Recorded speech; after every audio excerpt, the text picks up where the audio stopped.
Hi everyone, it's me! And today, let's watch this video together! Let's see now. Half dragon, half turtle, half dragon, half fish. You know what? Let's just talk about dragons. Just pure dragons. Game exchange, culture shock! Hey everyone, Gaijin Kumba here. Hi, In today's episode, I was asked by Nexon to look into their free-to-play MMORPG called Dragon Nest. I wasn't sure what to expect, but while doing research, I found the game to be a lot of fun. It's not just click an enemy and do a rotation, but rather actually fighting in real time. Think Diablo, but over the shoulder and super stylized. Aside from that, though, I found the plot revolves heavily around various dragons, and I thought to myself, I've covered half dragons, half turtles, and half dragon, half fish, so let's just go all-out dragon this time. So today, I'm going down the list of the top 5 nifty nods to medieval dragon lore in this game. Quick spoiler warning, though, we will be talking about plot points of the game. Number 5! Not all dragons are magical, charming creatures that many... What is better, to be born good or to overcome your evil nature through great effort? I honestly think that is a very remarkable statement to make. Thank you. Stories make them out to be. In most cases, dragons of folklore have simply been brutal monsters. True. In Dragon Nest lore, the raid boss Leviatha is one such dragon. Serpentine and vicious, Leviatha was actually created as a mindless monster to be used as a weapon, and the most primal of the dragons in the game's universe. So too was the dragon's namesake.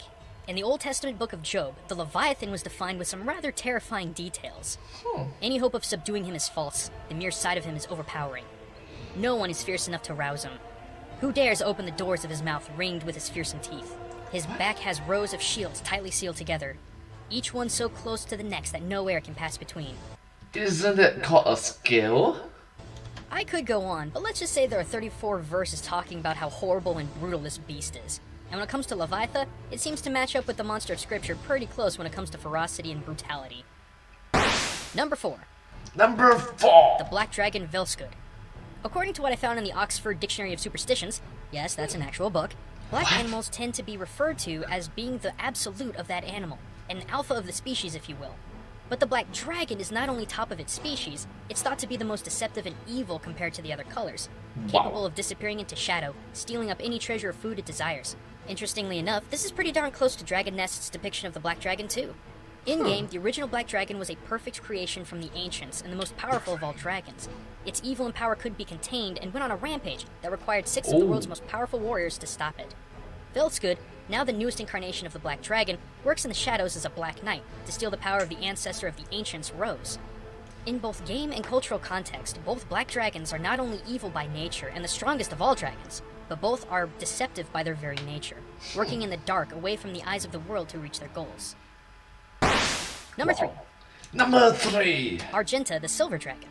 A mysterious female warrior who assists you on the majority of your journey rescuing the ancient, Argenta is a fairly perplexing character. Although rather dismissive and rude in her interactions with humans. Yes, let's waste valuable time talking. Oh my gosh, what? That's rude, that's impolite. I'll see you if I wish to be seen. I see your incompetence hasn't cost you your life. Yet. Her overall goal seems to be that of protection of the mortal realm.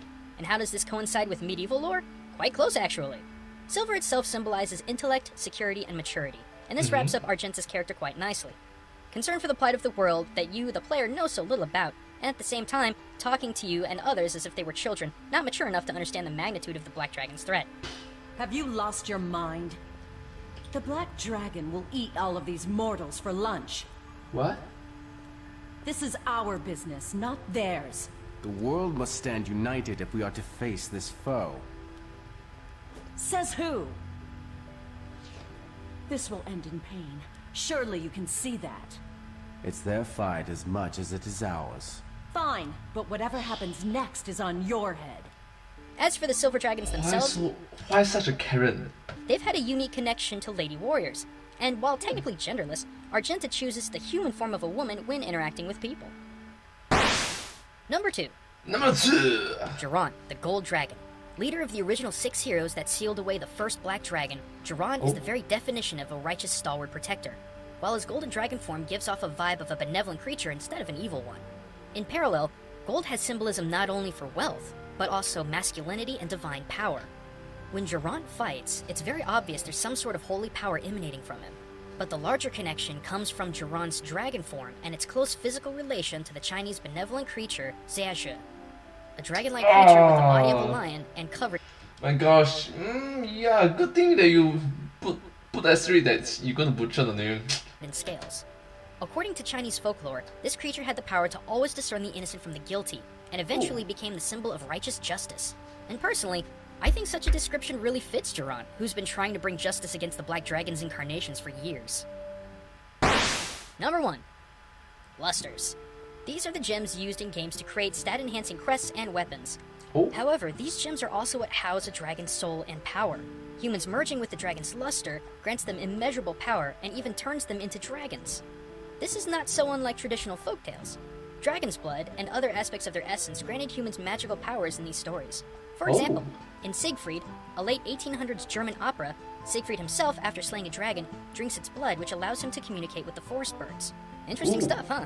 And honestly, this is just the tip of the iceberg. There are so many interpretations of dragons in games that I could be here all month just talking about it. But for now, I think I'll close it here. But thanks for watching, everyone. If you're curious about more dragons in gaming, click here to check out how Splatoon's Rainmaker is more mythical than the game lets on. Or click here to see how the most iconic villain in gaming has a rather holy upbringing. But until next time, everyone, this is Gaijin Kumba signing out. Subscribe! Thank you so much for watching this video. I hope that this video has been very educational and knowledgeable for you guys. Hope that you guys learn a bit more. Thank you. And thank you so much. If you do like this video, please remember to like, share and subscribe to my channel and comment down below if you have anything to share with us. Don't forget to follow my channel and I hope to see you in my next video. Bye bye. But hey, that's just a game. A game exchange. Culture shock. Thanks for watching. Thank you.